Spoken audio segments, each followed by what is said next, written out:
नमस्कार। Begusarai front line में आपका स्वागत है।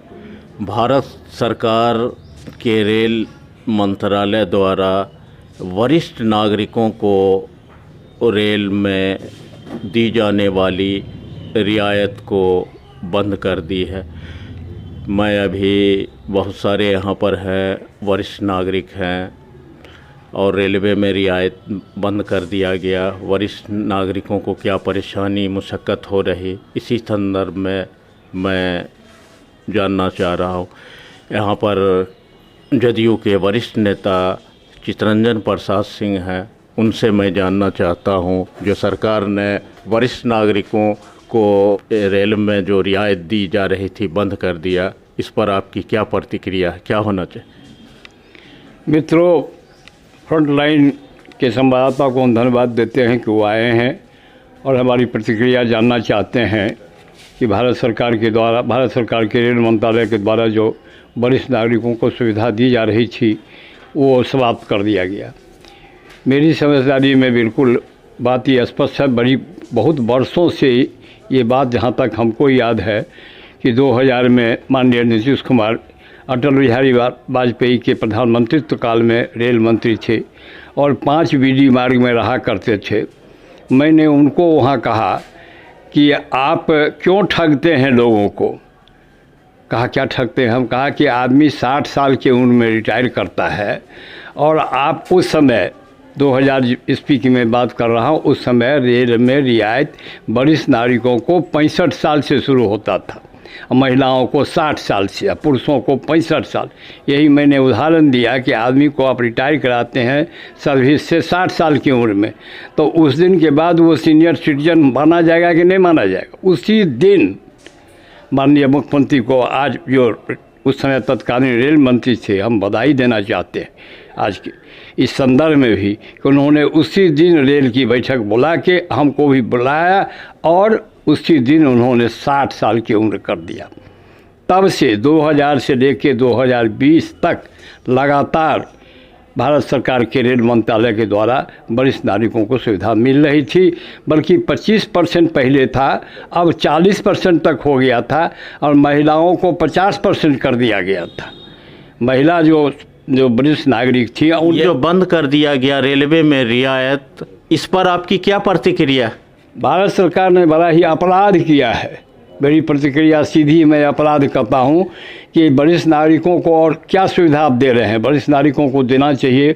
अब वरिष्ठ नागरिकों में बहुत सारे नागरिक ऐसे हैं जिनकी आर्थिक स्थिति बहुत अच्छी नहीं रहती है, घर वाले भी उनको उतनी मदद नहीं कर पाते हैं, चाहे कारण जो है सामाजिक हो, मैं उस पर विस्तार में जानना नहीं चाहता।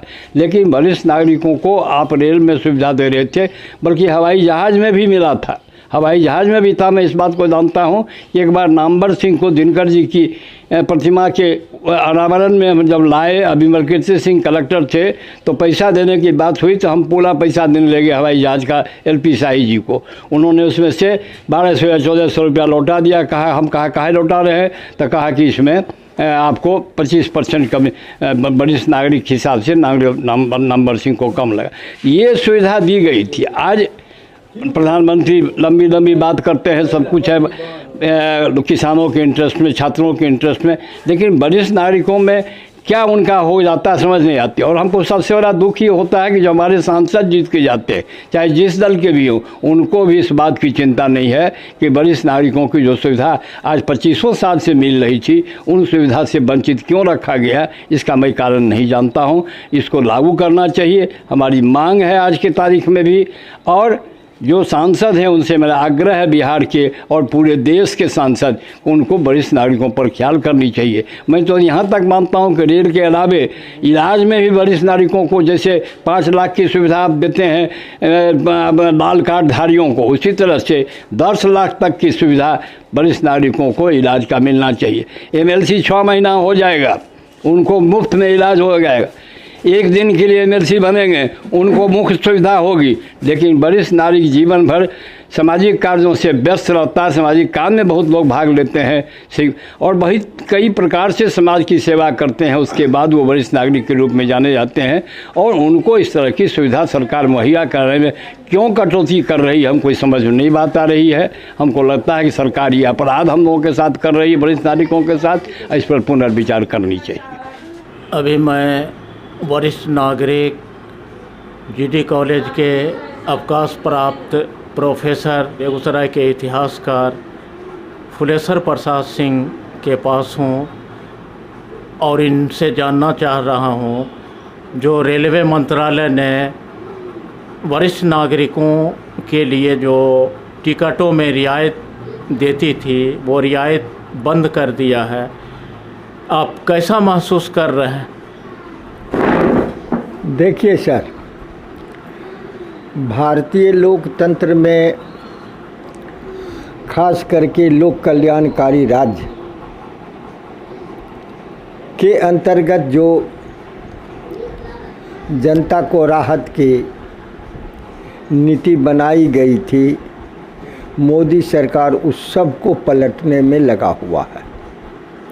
उसका एक सबसे बड़ा नमूना रेलवे में वरिष्ठ नागरिकों को यात्रा टिकट में दी गई सुविधा एक बड़ा प्रमाण है। मैं इसको दुर्भाग्यपूर्ण मानता हूँ और इस सरकार की ऐसी नीतियों के खिलाफ जनता को गोलबंद होना चाहिए। ये ऐसा नीति बना रहा है जिसके अंतर्गत जनता के जेबी से पैसा छीन करके सरकारी तंत्र को ही नहीं बल्कि कॉरपोरेट घराना के जेबी को भरना चाह रहा है। इसलिए मैं ऐसे जो सरकारी ऐलान है या ऐसा जो दुर्भाग्यपूर्ण निर्णय है, मैं उससे बिल्कुल असंतुष्ट हूँ और यह भविष्य में इस सरकार के तानाशाहीपन का एक प्रमाण के रूप में मैं इसको मानता हूँ। सरकार से आप क्या डिमांड करेंगे? वरिष्ठ नागरिकों को ज़रूरत होती है इलाज के लिए, बहुत सारी सरकारी सुविधा की ज़रूरत महसूस होती है और वो नहीं मिल पा रहा है। इस पर आप क्या कहेंगे? सरकार से क्या डिमांड करेंगे? सरकार से मेरा यही डिमांड होगा कि लोक कल्याणकारी राज्य के अंतर्गत जो खास करके वरिष्ठ नागरिक हैं उनको जो पहले सुविधा मिलती थी उसके अतिरिक्त उसके स्वास्थ्य, उसकी सुरक्षा, उसके क्या कहते हैं अन्य राहत के लिए सरकार को कदम उठाना चाहिए, न कि जो राहत मिल रही थी उसको छीनना चाहिए। आपने पिछली सरकार को भी देखा और 14 से नई सरकार को भी देख रहे हैं, दोनों सरकार में आप कैसा महसूस कर रहे हैं? हमको तो यही लगता है कि ये सरकार जो है बिल्कुल तानाशाही रूप अख्तियार करके और अपने ऐसे नीतियों को जनता पर थोपना चाह रही है जिससे कि वह जनता का खून चूस ले। मेरा तो यही मानना है, ये बिल्कुल तानाशाही फांसीवादी के ओर ये बढ़ता हुआ सरकार है ना, और जनता को ऐसे नीतियों का विरोध करना चाहिए, मेरा यही मानना है। नीतियों का, आपके मुताबिक नीतियों का विरोध करना चाहिए, जनता मौन क्यों है? जनता मौन क्यों है, ये एक सबसे गंभीर प्रश्न है। जनता को ये जात में, जनता को ये धर्म में, सांप्रदायिक के रूप में, घृणा में बांट करके अपना उल्लू सीधा कर रहा है। जनता जो इतने दिनों से आज़ादी की लड़ाई से लेकर के और स्वतंत्रता के प्राप्ति के लगभग 60-70 वर्ष के बीच में जो भाईचारे की ज़िंदगी के रूप में जी रहा था, एक दूसरे के सुख दर्द में भागीदारी बना रहा था, उसके बीच सांप्रदायिक नफरत फैला करके ये खास करके जो आरएसएस और संघ का जो ये नुमाइंदा सब है वो चाहता है कि वो अपने पुरखों के बलन हिंदू राष्ट्रवाद को वो स्थापित करे। ये देश के लिए सबसे खतरनाक बात होगी। भारत तो हिंदू राष्ट्र की ओर अग्रसर हो रहा है, सरकार जो चाह रही है, इस पर आप क्या कहेंगे? ये सबसे दुर्भाग्यपूर्ण बात होगी। और भारत बहुधर्मी बहुभाषीय देश रहा है, ये उसका मंशा तो पूरा नहीं ही होगा। और सिर्फ इतना वो करेगा कि जो भी सौहार्दपूर्ण वातावरण था उसको ये गंदा करेगा, उसको खून खराबे में बदल देगा। बिल्कुल, इसके अतिरिक्त इससे और कुछ नहीं होगा। क्योंकि देश बहुत बड़ा और जगह जगह इसका जो विरोध हो रहा है, बिल्कुल, एक अभी 5 राज्य में उल्टा सीधा करके ये सरकार बना लिया है, सांप्रदायिकता को उठा करके। ऐसे में दोनों संप्रदाय को आगे भविष्य, बच्चे की भविष्य और अपने सुरक्षा के बारे में स्वयं सोचना पड़ेगा, और सोच भी रही है। लेकिन एक ईवीएम ऐसा वो तंत्र के द्वारा चुनाव करवाता है जिसमें उलटफेर की आशंका 16 आना है। इसको, इसके खिलाफ जनता को गोलबंद हो करके इसको बंद करवाना चाहिए। तो आपके हिसाब से क्या होना चाहिए? जनता अभी महंगाई से त्राहिमाम है। आपने श्रीलंका का देख रहे हैं जो कितनी बड़ी तबाही, वहाँ महंगाई, कीमतों की उछाल, कहीं उसका असर अगर भारत में आ जाए तो जनता क्या होगा भारत में? सुनिए, एक बात जो इस देश की जनता को धर्मवादियों ने सिखाया है कि भूखे रहने पर अगर मर जाओगे तो सीधे स्वर्ग चले जाओगे। तो इसलिए जो जनता का आह्वान करता हूँ कि ज़रा सोचो समझो और उठो, ऐसे नीतियों का खिलाफत करो ताकि तुम्हारा ये देश बच सके और तुम्हारे बच्चों का भविष्य बच सके। चलिए, बहुत बहुत धन्यवाद। अभी हमसे बातचीत कर रहे थे जीडी कॉलेज के पूर्व प्रोफेसर, अवकाश प्राप्त प्रोफेसर फुलेश्वर बाबू, जिन्होंने मौजूदा हालात देश में महंगाई पर और देश किस रास्ते पर जा रहा उस पर इन्होंने बहुमूल्य वचन प्रकट किए। अभी डॉक्टर रामरेखा जी हैं, वरिष्ठ चिकित्सक।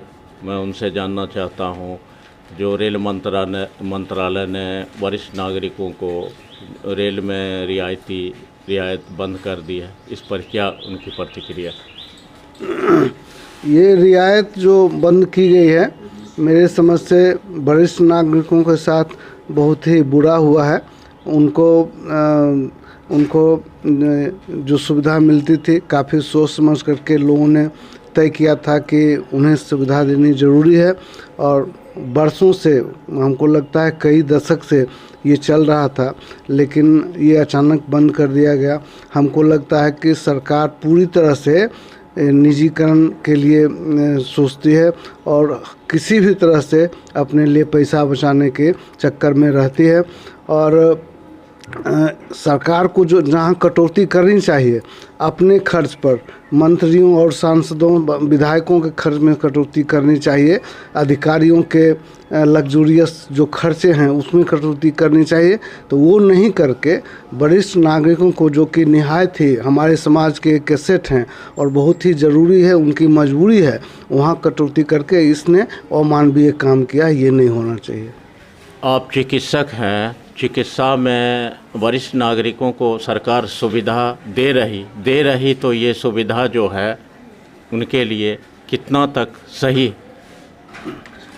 ये सुविधा कम से कम 25% तो ज़रूर ही मिलनी चाहिए।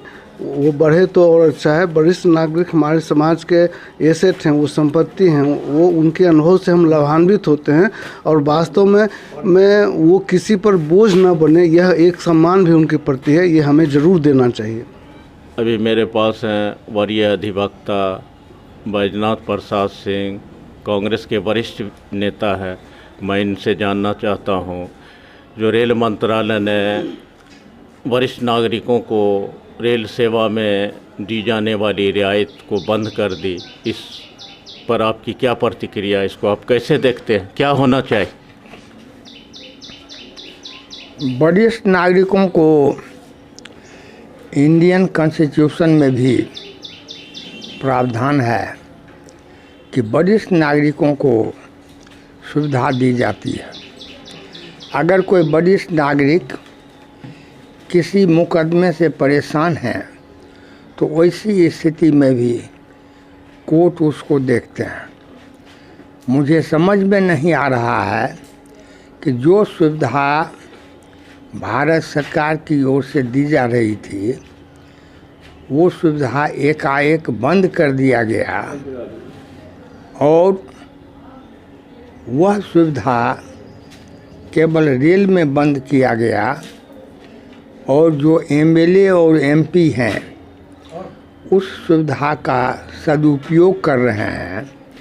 चूँकि एमएलए एमपी के लिए फ्री है एसी हवाई जहाज़, और अगर उसमें कटौती करके यही सुविधा वरिष्ठ नागरिकों को दी जाती तो वो बेहतर रहता। चूँकि वरिष्ठ नागरिक में ऐसे भी नागरिक हैं जो बीमार हैं, अब बड़ा गरीब हैं, वो जाने की स्थिति में नहीं है, उनके पास पैसा नहीं है, तो अगर सुविधा दी जाती तो बहुत उनको रिलीफ मिलता, तब अपने इलाज के वास्ते में भी कहीं जा सकते थे। ये मेरी समझ से ये निर्णय 100% गलत है। सरकार से आप क्या मांग करना चाहेंगे? हम सरकार से मांग करना चाहते हैं कि जितनी सुविधा दी जा रही थी वरिष्ठ नागरिकों को उससे ज़्यादा सुविधा दे। और एक बात हो सकती है कि अगर वही आर्थिक स्थिति पर वो सुविधा का कटौती या बढ़ोतरी हो तो इससे मैं सहमत हूँ। चूँकि वरिष्ठ नागरिक में वैसे भी व्यक्ति हैं जिनकी आर्थिक स्थिति आम लोगों से बहुत ज़्यादा है, वो एफोर्ड कर सकते हैं, लेकिन गरीब आदमी अपने घर में ही दम घुट के मर जाता है, अपने गांव में ही इलाज करा के बाहर जाने की हिम्मत नहीं करता है। इसलिए मेरा मानना है कि उन लोगों को सुविधा देना चाहिए, उसमें कटौती नहीं करना चाहिए। वरिष्ठ नागरिकों को किन किन चीज़ों में सुविधा मिलनी चाहिए सरकारी तौर पर? वरिष्ठ नागरिकों को रेल में सुविधा मिलनी चाहिए। उसके बाद उसके रहन सहन में जो गवर्नमेंट का वेलफेयर डिपार्टमेंट का है कि वृद्धा आश्रम होना चाहिए प्रत्येक ज़िला में। क्योंकि बहुत वरिष्ठ नागरिक जब ज़्यादा अक्षम हो जाते हैं तो उनका बेटा भी उन्हें नहीं देखता है। नतीजा होता है वो कलपते हैं, रोते हैं, खाना नहीं मिलता है।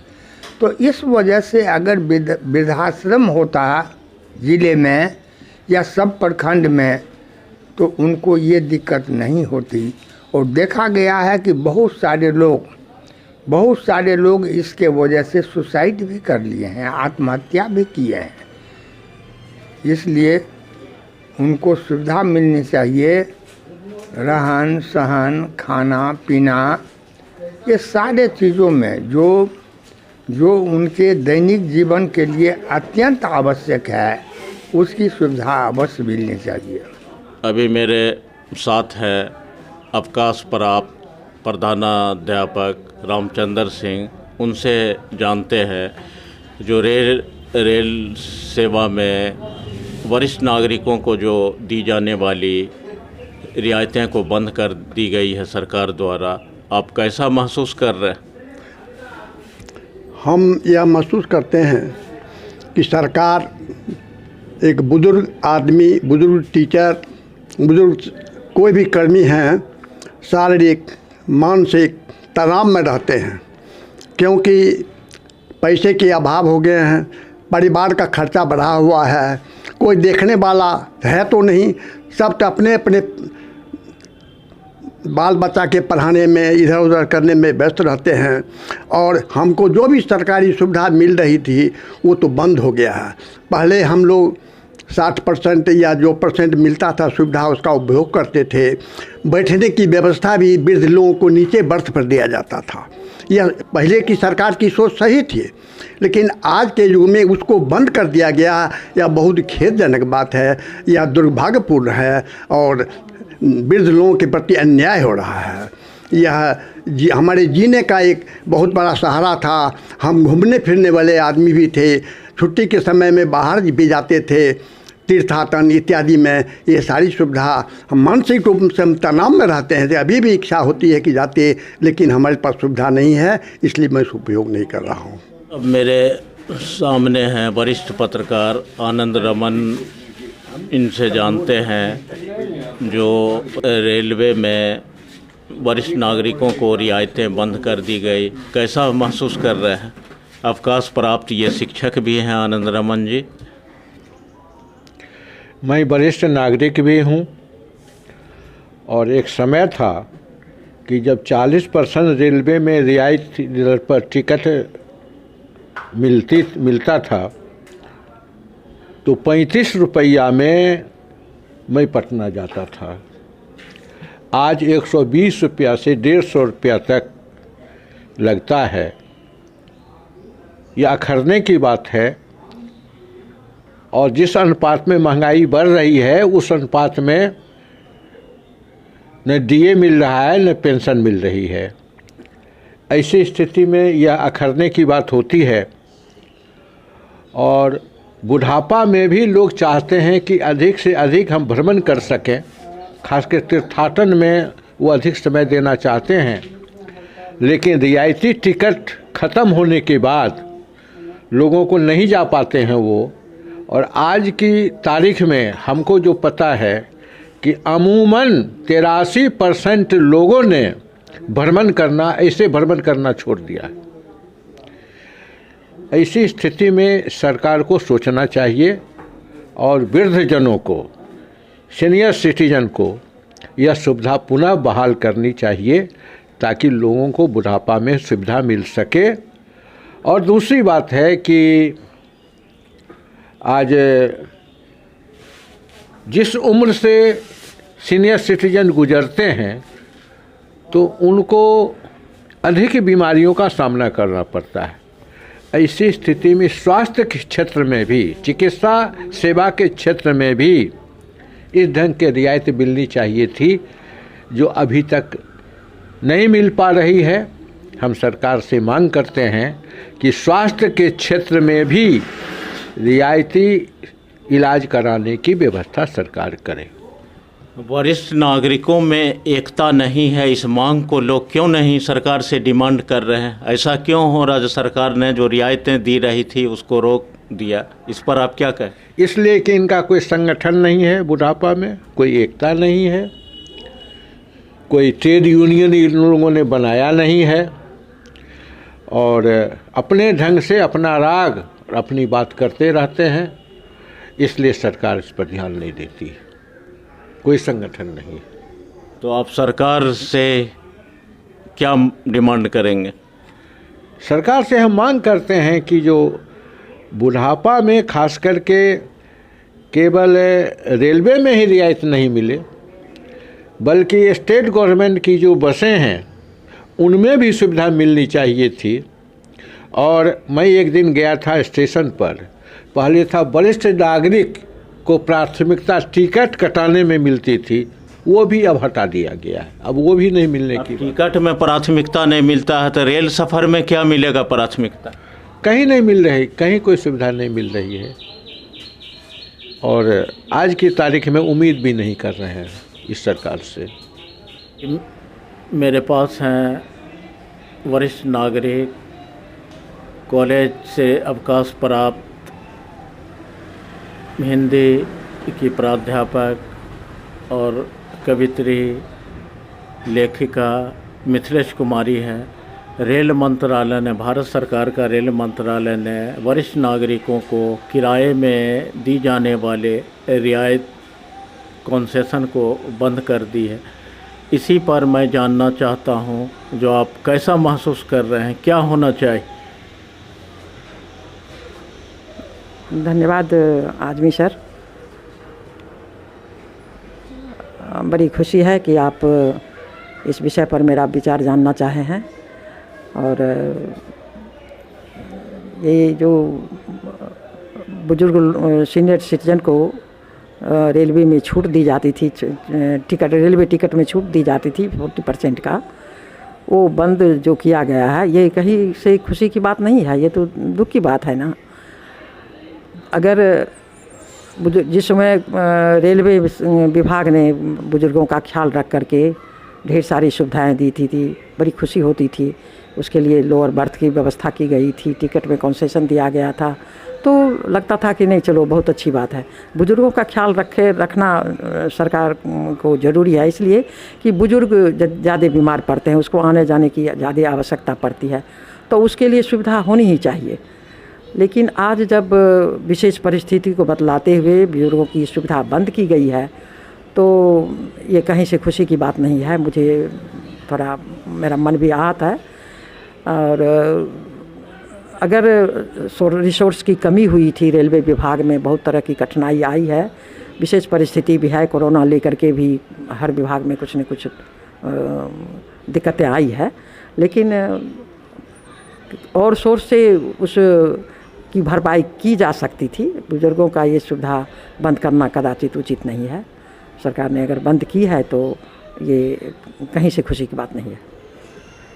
सरकार से आप क्या कहना चाह रहे हैं, क्या डिमांड है आपकी? एक महिला भी हैं और महिला को भी कंसेशन कम कर दिया गया है, इस पर आप क्या कहें? देखिए, सरकार से मांग क्या किया जाए। सरकार शांति सुव्यवस्था दे, अच्छी व्यवस्था दे, तो ये उम्मीद तो शायद सरकार से ज़रूर हुआ है। लेकिन दिक्कत है कि सरकार अगर सुविधा देती भी है तो वो शायद आम नागरिक तक पहुंच नहीं पाती है।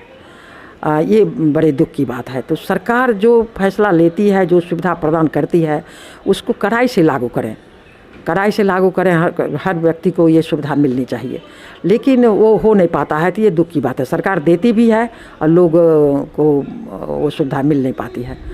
सरकार इस बात का ध्यान रखे, सबको सुविधा मिले।